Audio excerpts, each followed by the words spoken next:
there is a sweet spot, and for streaming, I would recommend because it looks more comfortable when you have the full eye buffer. You know, it's not so it doesn't move as much the picture. And in 16:9, people would not be able to see your character, so you are not looking for it. So for streaming, there are always like, you know, chat and camera. So maybe, but we can talk about this later. So who knows? What one of your eyes see in VR?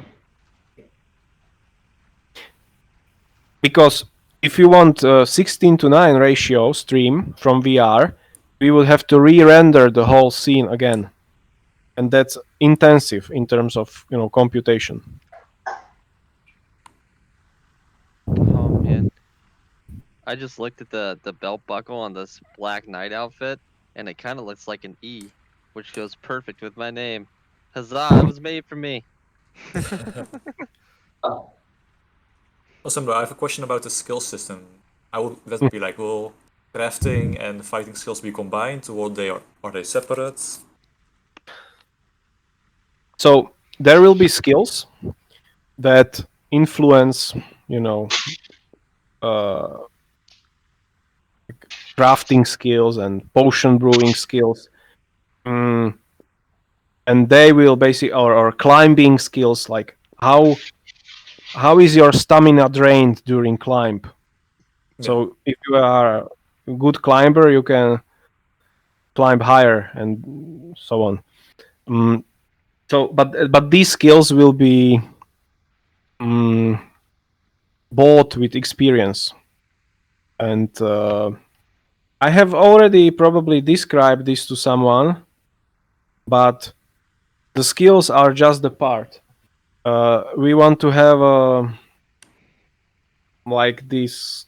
If we talk about crafting, more important than a number like crafting, swordsmithing 5, is to have the recipe, the knowledge how to craft something.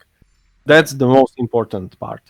So basically, the crafter is the one who knows how to combine items, in what proportions, use various materials, and this is what makes him like sought after, not the number of the skill, and not so. And you can be the only one who basically knows the combination. It's like a Coca-Cola recipe.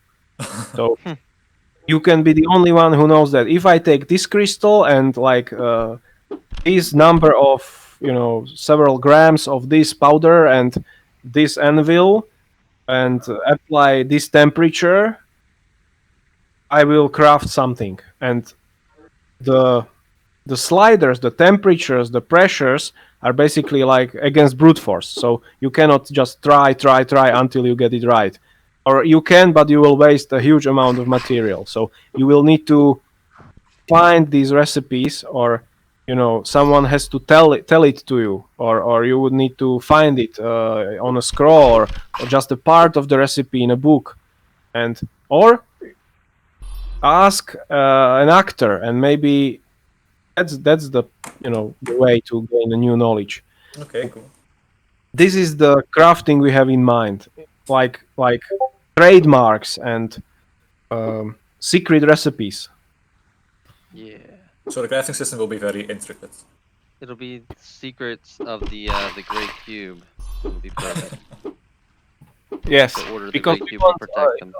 also the non-combat players who are not, you know, very combat oriented, to have fun and to be valuable and respected. Not only, you know, good PvPers who can basically win a tournament and therefore guarantee, you know, some fancy castle for their guild, but also the crafters who equip them. They should be valued as well, because and together, you know, together everyone should have their own strength and part in a guild or a group. because you can be like 5-man group and be very powerful because you have a best fighter, great item crafters, and someone who is so strong in world navigation or lore that you know all the secret portals and shortcuts, and basically you are like a special SWAT unit together, like in Nice. D&D again. Yeah. A question on the guild stuff. Is it just going to be just like you kind of agree verbally to be in a guild, or will that actually be a way to establish a guild and establish like a guild base kind of stuff like that? So most of the systems are quite like informal. So we want to, as much as we can, we want to it to be organic. So do you want to organize your own guild rules, forums, or you want to have some totally different organization structure? Okay. So, but we will of course provide necessary tools. So, for example, for elections, something that has to be enforced, in terms of security of the election, or we will provide those, like voting, for example. Okay? We will provide those mechanisms, but in general, it will be less formal that you are maybe accustomed to. So this is why I described that you may be a spy in a guild, or be part of multiple guilds, or even deny that your guild exists. You can be Right. some secret, thieves guild that never really talks about or doesn't acknowledge the existence of the guild itself. So Okay. this is why it needs to be very informal, because if we start doing like typical guild menus and guild invitations and everything and guild Yeah. chats, like that's totally ruined then. Yeah, I hear that. With the matter though, would there be a way to import like say an image or get some kind of emblem for the guild to be able to put on some kind of tabard or clothing? Mm, You're I talking don't about see the why not, great group? because even the materials are fully interchangeable. So for us, that would be just that this could be done on the fly as well. So Okay. or it's very easy. It's in line what we already do. So if you have your own logo, yes, there could be. It's not a technical problem at all to do it. Awesome. So let's say, just as a hypothetical, like somebody after a big fight decides to found a new order and says we will be the order of the Golden Great Q. Stag. Yeah, the Great, but I mean a different one, but like the Order of the Golden Stag at this moment after they defeat some big monster, and so at that point, like a GM could make an item that basically establishes that order for them. Uh, Basically, the texture, if it's totally the custom made texture by the player, or that has to be imported. But once it's imported, it can be then applied. Okay. So and so it may not be totally immediately, because Right. it's freshly newly created texture, but in the next asset bundle update or next update it could be made available. But yes, this could be prepared in advance, these items. So probably players will equip colors and emblems that it identify them to others, and I don't see why we wouldn't work with them to satisfy their like needs. This is the whole point, to have a limited population, because Yeah. we can do things like this. This is the only way how a developer can provide such a service that basically like a custom approach. Right. All right. Sounds good. I like it. I love it.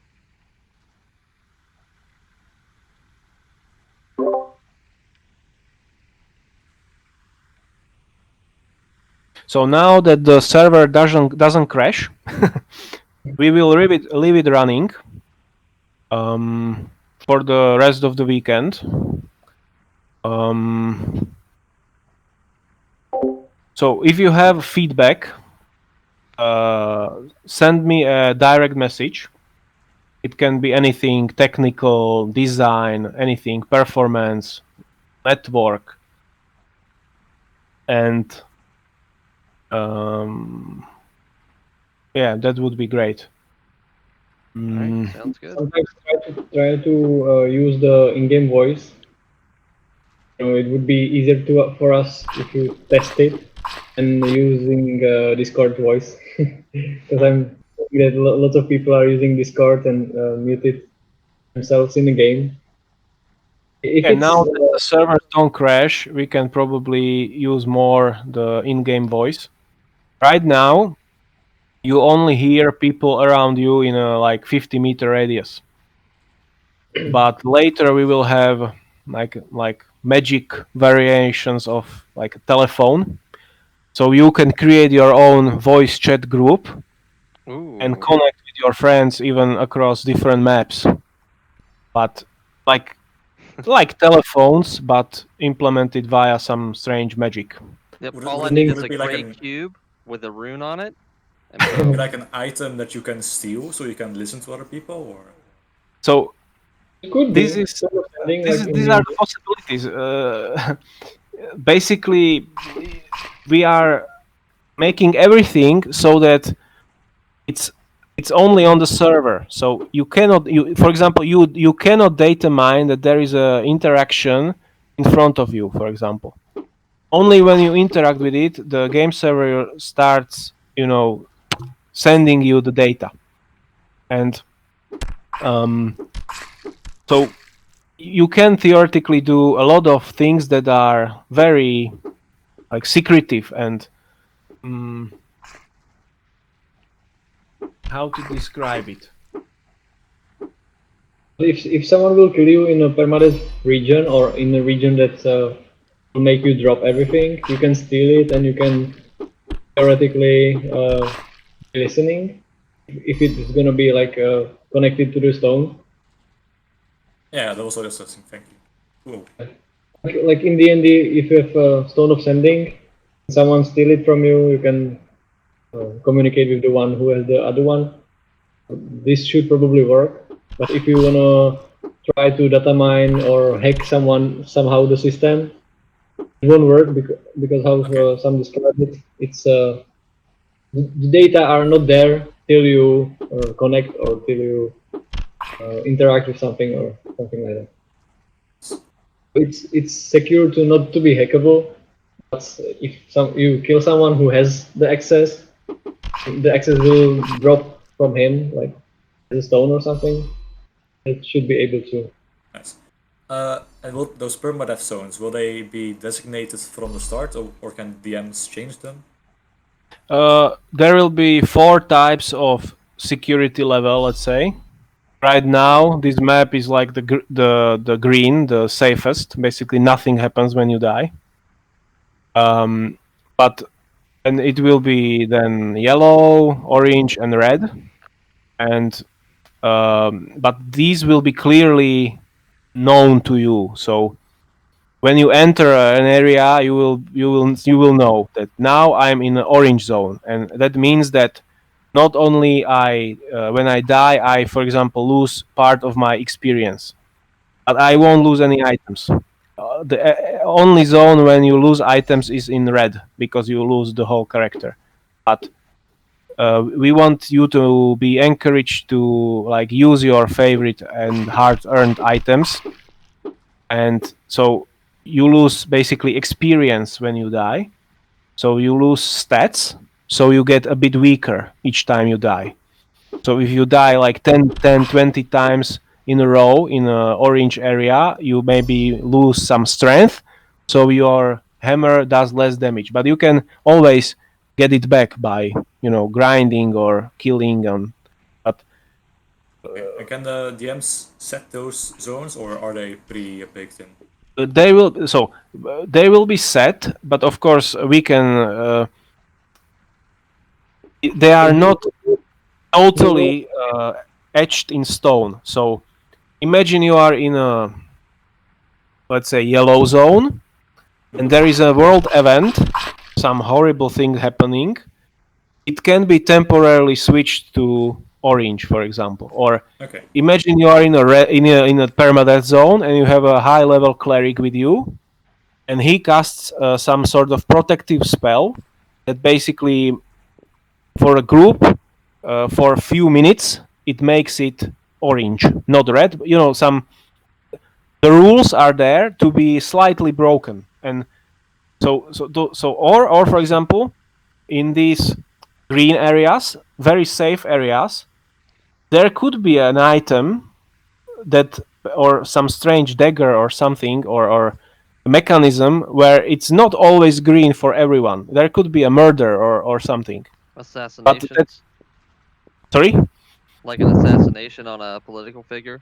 Yes. So there could be mechanisms where even in a green area, you could attack someone and kill him, but these are more like exceptions to the rule, because we don't want you to be like complacent and too comfortable. We want it to be like, have you heard some horrible murder has happened or something? So Okay. Also, you said that you lose XP in some zones, and that skills are bought with XP. So if No. you lose XP, you will just lose those, strength, dexterity, the thing that it's Okay. used to for weapon scaling. okay. So you It won't will lose any basically skills. make you a bit weaker. Yeah. And to so you understand, the permadeath is like you lose all your XP. You won't lose like the whole character. You will basically drop all your items. So if there are friends nearby, they can take your items. And you lose all the XP, so you basically are like Voldemort, super weak after death. Okay. So it's not total permadeath, and you will keep some key skills or world progressing events like Metroidvania gating items. Like you will keep something. You may even gain something. Like if you die in an early old age, or with a high level character, you can gain something out of it. So Okay. it's not super hardcore, like total vibe of the character, but it's you can potentially lose years of progress.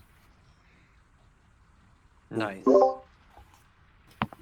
But not me though. I'll never die, says the guy who's died like 50 times in the last 10 seconds. Enough to be hit with hammer. As we saw right now.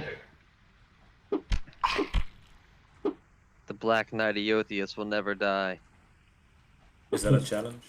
It is. We'll talk about it later. Where are you? Just look for the guy in the black armor. I'm lagging actually kind of hard right now because my I really gotta upgrade.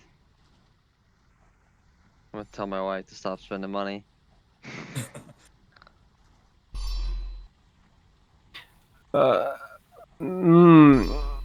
You mean like how long without dying, or physical years?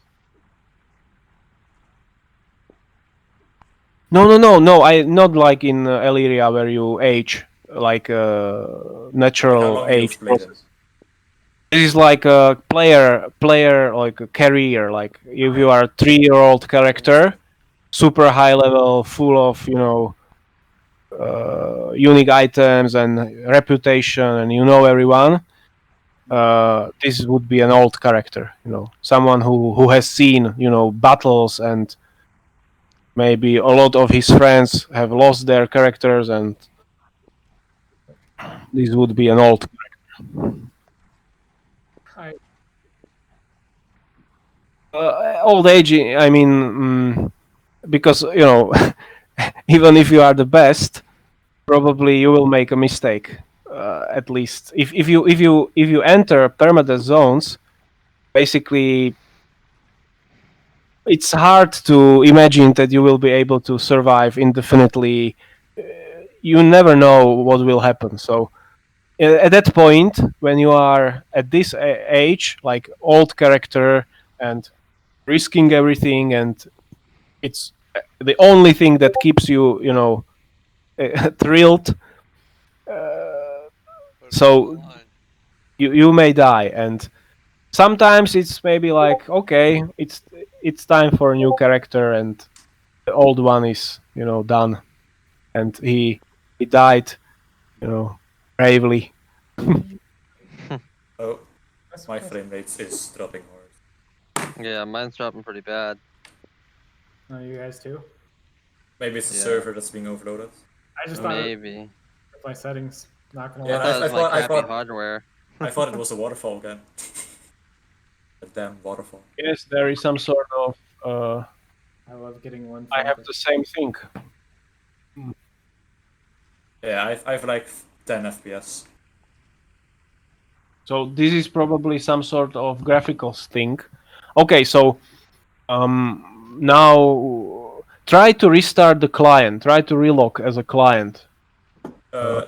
Close it or just log out? Oh, either way, that's the same. Close the whole client, because maybe okay. there is some sort of graphical. Oh yeah, yeah.